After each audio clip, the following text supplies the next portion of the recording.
barasaabka gobolka Gabiley Cabdikariin Aadan Xaaji Deeriye oo ay weeliyaan ku-xigeenkiisa iyo isduwayaasha kala duwan ee gobolka ayaa maanta gaadhay magaalada Wajaale waxaana halkaasi ku soo dhaweeyay maamulka degmadaasi Wajaale iyo sidoo kale qaybaha kala duwan ee bulshada ku dhaqan degmadaasi. Barasaabka ayaa kulan la qaatay maamulka degmada Wajaale sidoo kalena mas'uuliyiintan ayaa si wadajir ah u soo kormeeray mashaariicaha kala duwan ee ka socda degmadaasi Tog Wajaale. kadib kormeerkani gudoomiyihii hore degmada Tog Wajaale Xaashi Maxamuud Cabdi iyo sidoo kale barasaabka gobolka Gabiley Cabdikariin Aadan Xaaji Deeriye ayaa ka warbixiyay kormeerkani. barasaabka gobolka oo ay maanta ugu horeyso degmada Tog Wajaale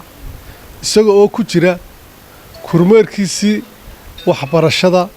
ee gobolka oo dhammaan degmooyinka kala duwan ee gobolka uu ku marayo. waxaanu leenahay gudoomiye ku soo dhawow degmadii Tog Wajaale waa degmo ganacsi waa degmo qadiimiya waa degmo isku xidha Itoobiya iyo Soomaaliland. waxaa ka jirta mashruucyo aad u fara badan baa ka socda. waxaa ka socda bangiga ganacsiga, waxaa ka socda xarun weyn oo degmada Tog Wajaale aan u dhisay, waxaa ka socda debdemiska, waxaa ka socda kawaankii magaalada oo aan ka rarinay meeshii oo meel kale aan u rarnay, waxaa ka socda sariimad labaad oo ay degmadu la yeelanayso. mashaariicda fara badan iyo horumarka fara badan baa gudoomiye degmada ka socda. inta horena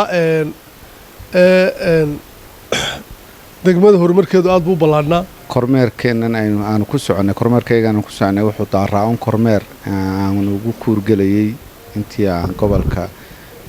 la wareegay barasaabkii hore la bedelay aan dee bedelay waa sunnaha dawladnimada isbedelku waxa aan qaatay ama sida sharcigu yahay tahay in laamaha dawladda golaha deegaanka degmooyinka arrimaha bulshada dhaqanka intaba aan ku urgolo siday wax u socdaan iyo kaabayaasha dhismaha laga wado ama horumarka ka socda gobolka aan de meel walba istaago si aan u ogaado wax kasta oo dalka horumar ka socda iyo wax ka dhiman maadaama hadii anigu mas'uuliyadii madaxweynaha qaranka jamhuuriyadda Soomaaliland uu igmaday ma aha inaan xafiiskii la soo igmaday uu fadhiisto waa inaan shaqooyinkii la igmaday aan guto waajibaadkii aan u xilsaaraa la xilsaar وحمسي عبد الرشيد شيخ درس ورنسك عالم بولشة تي في قبيلة.